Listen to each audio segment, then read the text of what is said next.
I drove a semi for 11 years, long enough to learn that truckers don't talk about the things that don't make sense. We don't argue about them. We don't investigate them. We just adjust our routes and keep moving. Until someone notices that we're all avoiding the same stretch of road. Mile marker 227 doesn't exist on any official map anymore. I haul refrigerated freight, produce, insulin, anything that can't be late. Predictable routes, predictable schedules.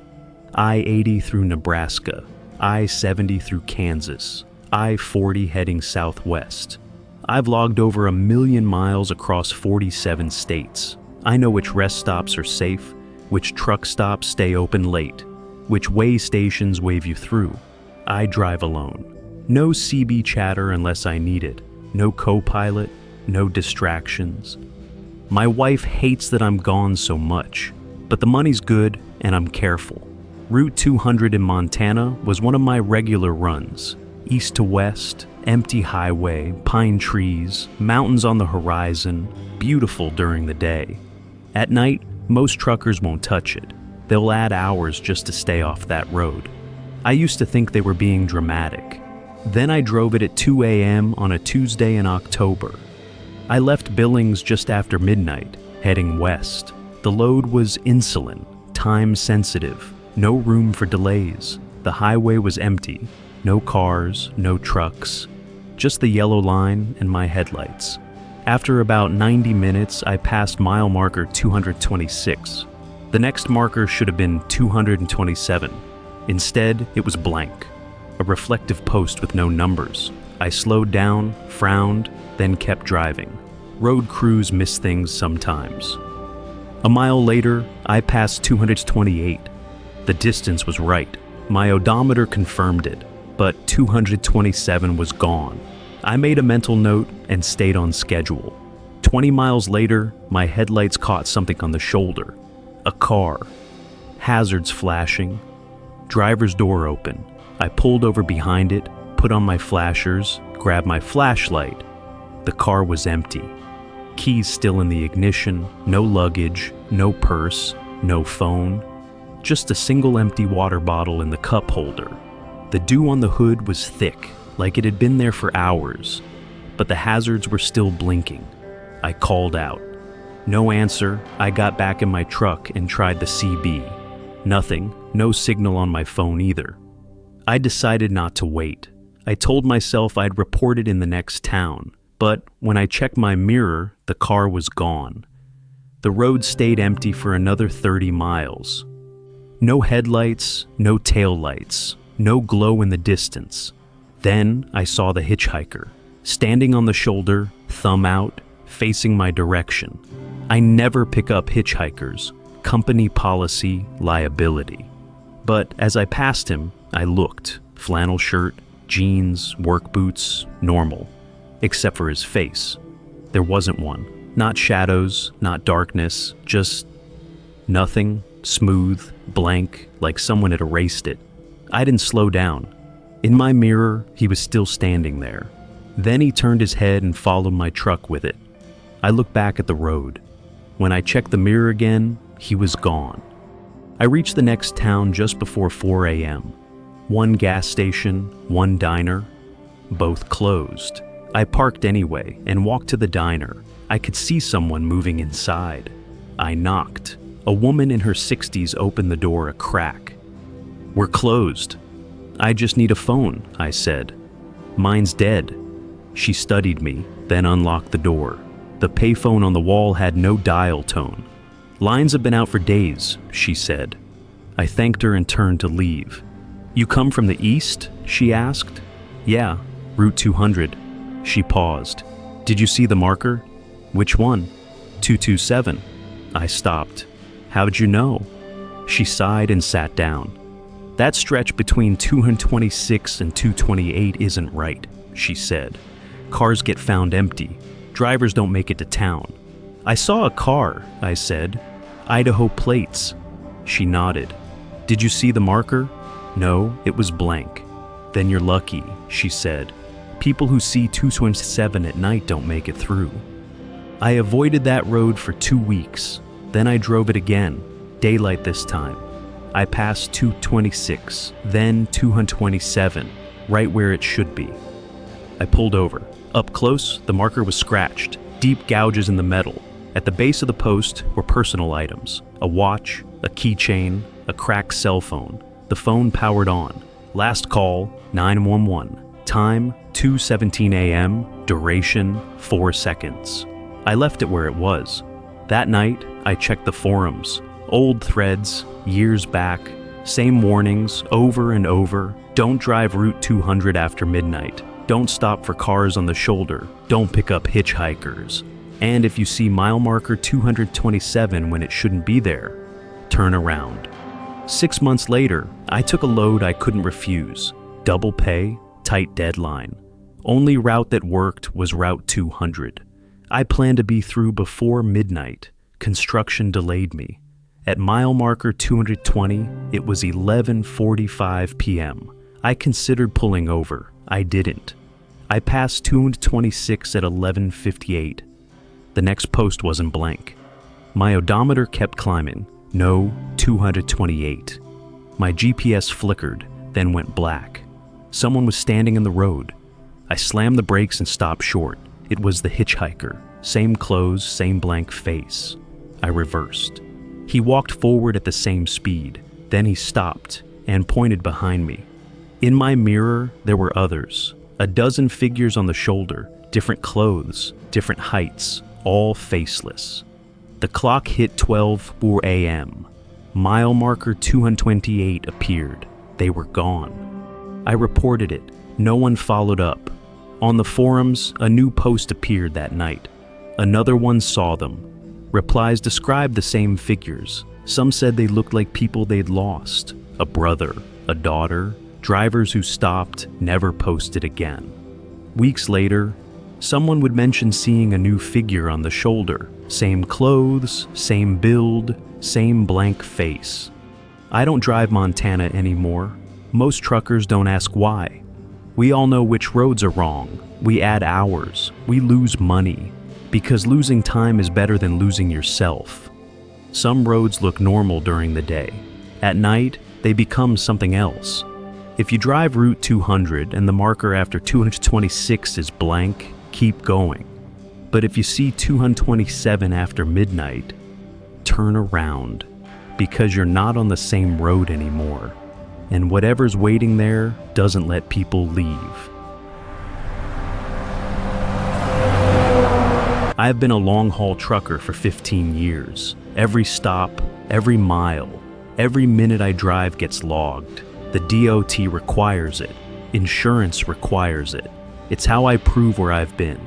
Last month, my logbook proved I picked up a passenger on Highway 50 in Nevada. I have no memory of stopping, and according to the logs, the passenger never left. The handwriting in my logbook wasn't mine. I drive for a mid-size freight company out of Reno. Standard routes, California to Colorado, Nevada to Utah, sometimes Arizona. I'm 42, divorced, no kids.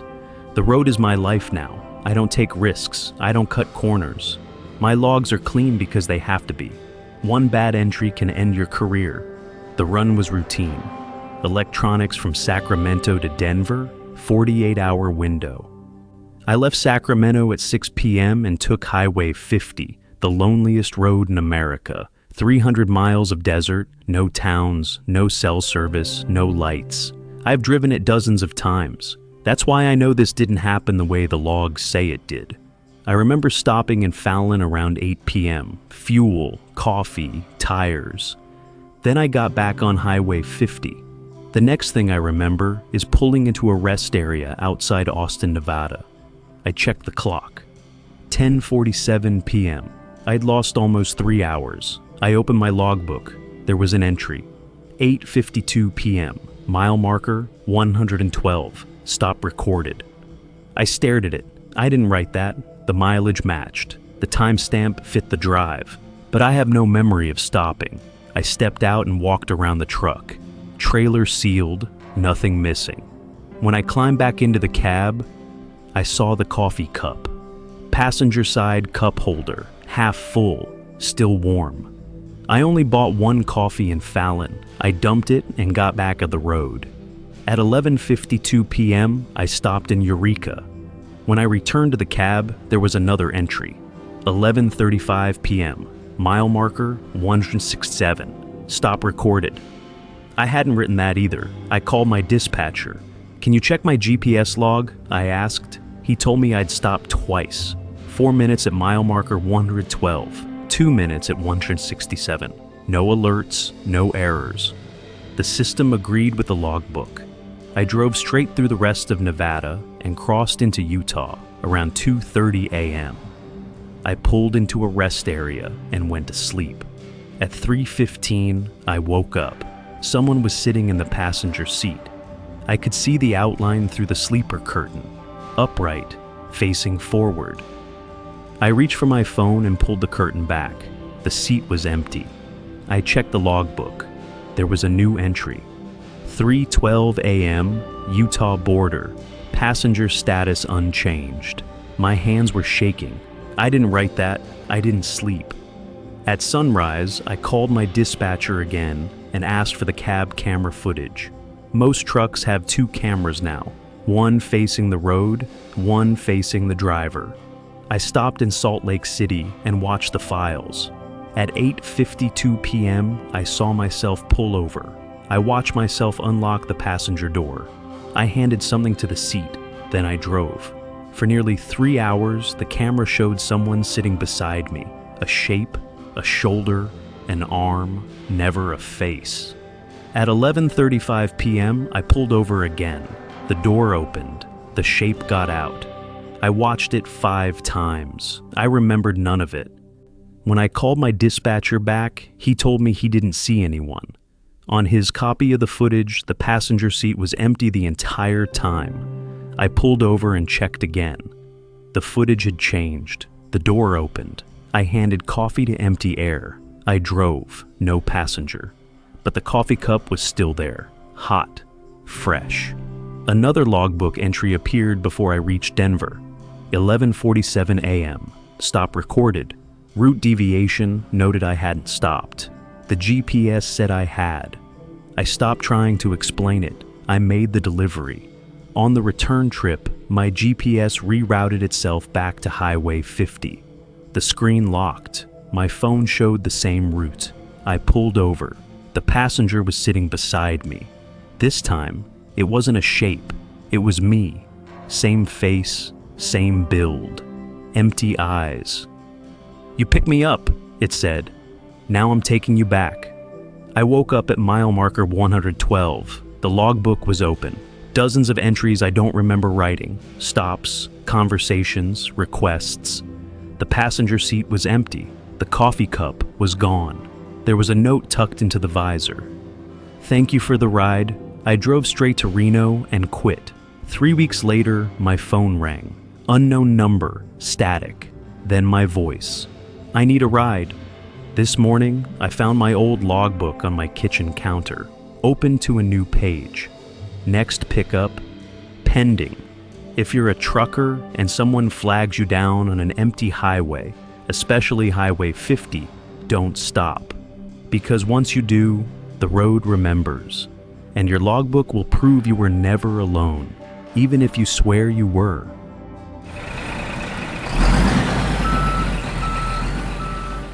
There are 17 rest areas between Amarillo and Oklahoma City on I-40. I've used 16 of them. The one at mile marker 112 looks fine during the day. Clean bathrooms, picnic tables, vending machines. But check the parking lot after 10 p.m. It's always empty. There's a reason for that. I woke up in my truck at 3:00 a.m. to find fresh handprints on the outside of every window. My name is Ray Kowalski. I'm 51. I've been driving trucks for 23 years. This job is my life. I never married, no kids. My home is wherever I park for the night. I drive dedicated routes for a grocery distributor. Same stores, same schedule every week. Oklahoma City to Dallas and back, 3 times a week. The routine is comfortable. I know every mile, every rest stop, every place to eat. The rest area at mile marker 112 is exactly halfway between my pickup and delivery. Perfect spot for a 6-hour sleep break. Good lighting, security cameras, always well maintained. I'd used it dozens of times over the years. Never had problems. Last August, I pulled in around 9:30 p.m. after a long day of loading in Oklahoma City. The lot was empty except for one other truck parked near the entrance. I parked in my usual spot at the far end, away from the highway noise and the lights. I did my normal routine, logged my stop time, brushed my teeth, set my alarm for 3:30 a.m. The sleeper berth was comfortable. I'd been doing this long enough that I could fall asleep anywhere. I woke up at 1:47 a.m. needing to use the bathroom. I got up and pulled on my boots. That's when I noticed the other truck was gone. The lot was completely empty now, just me. Rest areas are never this empty. Even late at night you usually see a few trucks, maybe an RV or two. But the lot was deserted, every space empty. Every light pole casting shadows on nothing. I walked to the bathroom building. My footsteps echoed off the concrete. The building was lit but silent. I pushed open the door. Clean. Empty. I used the urinal and washed my hands. When I looked up at the mirror, I saw something on my face. A smudge. I leaned closer. It wasn't a smudge. It was a handprint. Small, like a child's hand, pressed against my cheek. I touched my face. Nothing there, just skin. But in the mirror, the handprint was clear. 5 fingers. A palm. Like someone had touched my face with a dirty hand. I looked at my actual face in the mirror. No mark. I looked at the reflection. The handprint was visible. I left the bathroom quickly. When I got back to my truck, I saw the other truck had returned. Same spot as before, near the entrance. I hadn't heard it pull in. I hadn't seen headlights. It was just there. I climbed into my cab and locked the doors. I sat in the driver's seat for a minute, trying to calm down. Probably just tired. Probably just seeing things. I'd been driving for 12 hours. I climbed back into the sleeper berth and lay down. I didn't fall asleep immediately. I lay there listening to the sounds of the rest area, the hum of my refrigeration unit, the distant traffic on I-40, the wind. At 2:23 a.m., I heard footsteps outside my truck. The footsteps were slow and deliberate. They moved along the passenger side of my trailer, from the back toward the cab. I held my breath and listened. The steps stopped at the cab door. Then I heard the handle move. Someone was trying to open it. The door was locked. The handle moved again, then stopped. I waited. After a minute, the footsteps resumed. They moved around the front of my truck to the driver's side. They stopped at my door. The handle moved. The door was locked on this side too. The footsteps moved away. I heard them continue toward the back of my trailer. Then they stopped. I stayed in the sleeper berth, barely breathing. I didn't look out the window. I didn't turn on any lights. I just waited. At 2:41 a.m., I heard a knock on my driver's side window. 3 slow taps. I didn't respond. The knock came again. Same rhythm. 3 taps. I pulled back the curtain between the sleeper berth and the cab. Through the windshield, I could see the parking lot. Still empty except for the one truck near the entrance. The knock came again. This time from the passenger window. I hadn't heard footsteps move around the truck. The knock had just appeared on the other side. I grabbed my phone and turned on the flashlight. I pointed it at the passenger window from inside the sleeper berth. I couldn't see through the curtain, but the light should scare off whoever was out there. The knock came again, right next to where I was lying. On the sleeper berth window, the small window at the back of the cab. I turned off the flashlight. I lay in the dark and listened. The knocking stopped. Then I heard something else. Someone was crying. A child. The sound came from underneath my truck. I didn't move. I lay there listening to a child cry under my truck at 2:47 a.m. in an empty rest area. The crying wasn't loud. It was soft and muffled, like someone trying to cry quietly. Then a woman's voice called out, "Please help him, he's hurt." The voice came from near the front of my truck. I didn't respond. The crying continued. The woman called again. "He crawled under your truck. He's bleeding. Please help." I knew this was wrong. I knew I shouldn't open my door. But the voice sounded desperate, and the crying sounded real. I climbed into the driver's seat and looked out the windshield. No one was there. I checked the mirrors. Empty parking lot. I grabbed my flashlight and unlocked the door. I opened it slowly and pointed the flashlight down. I leaned out and looked under my truck. Nothing. No child, no blood. Just asphalt and shadows. I climbed down anyway. I don't know why. I walked around to the passenger side and checked under the trailer. Nothing. I checked the back. Nothing. When I walked back to the driver's side, I stopped. There were handprints on my windows. All of them. Driver's side, passenger side, windshield, sleeper berth, window. Small handprints. Children's hands.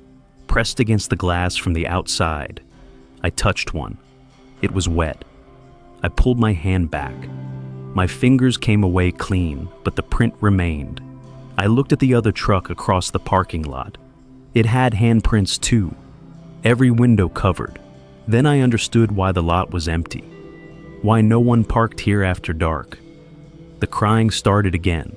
This time from inside my truck. From the sleeper berth. I didn't go back inside. I walked to the bathroom building and stood under the lights near the entrance. I called dispatch. I told them I was having mechanical issues and needed to move the truck. They asked what was wrong. I said electrical problems. They told me to get it checked at the next service plaza. At 3:07 a.m., the sun started to rise. That was wrong. It was August. Sunrise wasn't for another 3 hours. But the sky turned gray anyway. In the growing light, I saw other trucks appear in the parking lot. 5 of them. They'd been there the whole time. I just hadn't seen them. The handprints on my windows were gone. I climbed back into my cab. Everything looked normal. I started the engine and pulled out of the rest area. I drove straight to the delivery in Dallas without stopping. I didn't log the rest area stop. I pretended I'd driven through. 2 weeks later, I drove past that rest area during the day. The parking lot was full. Normal trucks, normal people. But I didn't stop. I haven't stopped there since. Other drivers know about that rest area. They mention it on the CB sometimes. Mile marker 112. Don't park there after dark. Don't use the bathrooms after 10 p.m. If you wake up and the lot is empty, leave immediately. Last month, a new driver asked me why no one parks there. I told him the bathrooms are usually dirty. He seemed satisfied with that answer. The rest area is still open. The state maintains it. The lights work. The bathrooms are clean. But check the parking lot on any given night.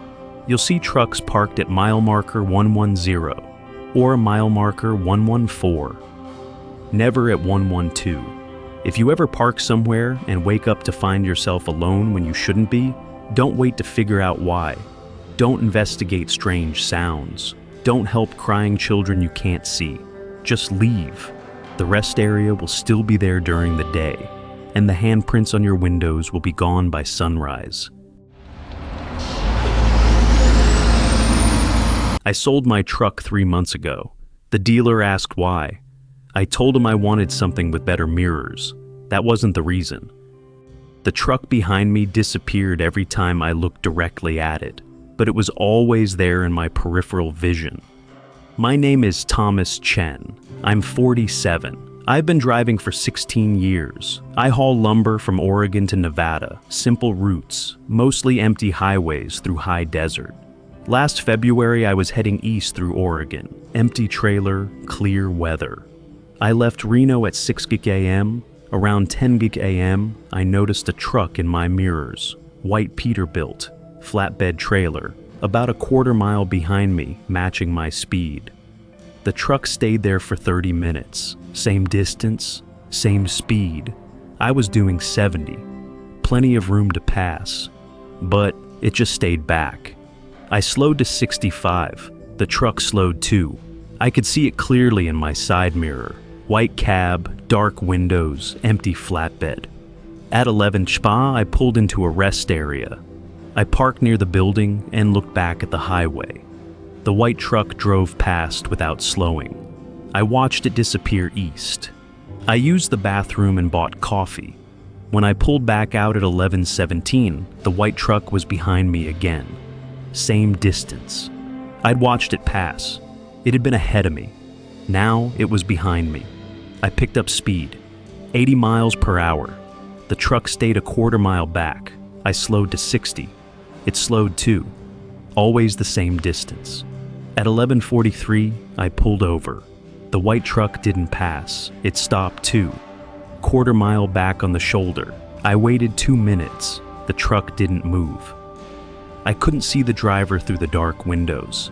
After 2 minutes, I pulled back onto the highway. The white truck pulled out too. Same timing. At 12:15, I took an exit. Highway 207, heading south. A detour. I needed to know if it would follow. The white truck took the exit too. 5 miles later, I saw a gas station. I pulled in. The white truck drove past without stopping. I went inside. The clerk said I was the first truck she'd seen all morning. When I pulled back out, the white truck was behind me again. I stopped trying to understand how. It was just there, always a quarter mile back. At 1:03, I picked up my CB handset. When I pressed the button, I heard my own voice. It said, "The white truck is behind me." I hadn't spoken, the handset was in my hand, but that was my voice, my exact voice. It said, "I can't lose it." I'd thought that multiple times, but I hadn't said it out loud. I turned off the CB. At 1:34, I pulled over again. I got out and stood next to my truck. The white truck sat a quarter mile back. I started walking toward it. When I got within 50 yards, I stopped. The truck looked wrong, the edges too sharp, the shadows underneath didn't match the sun. I called out, "What do you want?" The driver's door opened. No one got out. The door just hung open. Then I heard my own voice from inside the cab. It said, "I kept seeing the same truck in my mirrors, even when I stopped." I turned and looked back at my own truck. Blue Kenworth, a quarter mile away. But as I watched, the color shifted. Blue to white, the shape changed. Kenworth to Peterbilt. The trailer went from enclosed to flatbed. My truck became the white truck. I looked back at the truck in front of me. It was blue now, my truck. I was standing between two identical trucks, both mine. I walked back to the blue one. That was mine. I knew it was. But with each step, I became less certain. Had it been blue this morning or white? I climbed into the cab. Everything looked familiar. My coffee cup, my logbook, my phone. This was my truck. I looked in the side mirror. The white truck was behind me, quarter mile back. I started driving. I looked down at my steering wheel. White. I looked at the dashboard. White trim. I looked at my hood through the windshield. White. I was driving the white truck. I checked the mirror. Behind me was a blue Kenworth. I drove straight to Portland. Every time I checked my mirrors, I saw a different truck behind me. Blue, white, red, gray, always a quarter mile back. At the mill, I parked and looked at my hands on the wheel. White truck. I looked in the mirror. Blue truck behind me. I looked at my hands again. Blue truck. I climbed out. Blue Kenworth. Same as always. The VIN matched, the license plate matched. I checked the mirrors. The truck behind me was gone. I didn't report anything. What would I say? The next week, I took a different route. At 10 a.m., I saw it again. White Peterbilt, quarter-mile back. I just drove. It followed me all the way to Nevada. When I stopped for the night, it stopped too. When I woke up, it was gone. But now I never know if the truck behind me is real, or if I'm looking at myself. I bought a new truck last month, different mirrors. The dealer asked why I was upgrading. I said I wanted better visibility. 3 days later, I saw it again. White Peterbilt, quarter-mile back. It follows the driver, not the vehicle. If you ever notice a truck behind you that stays exactly the same distance no matter what you do, don't try to lose it. Don't pull over. Don't confront it. Just keep driving. Eventually, it will disappear, and you'll convince yourself it was never there, until you check your mirrors and realize you can't remember what color truck you're driving.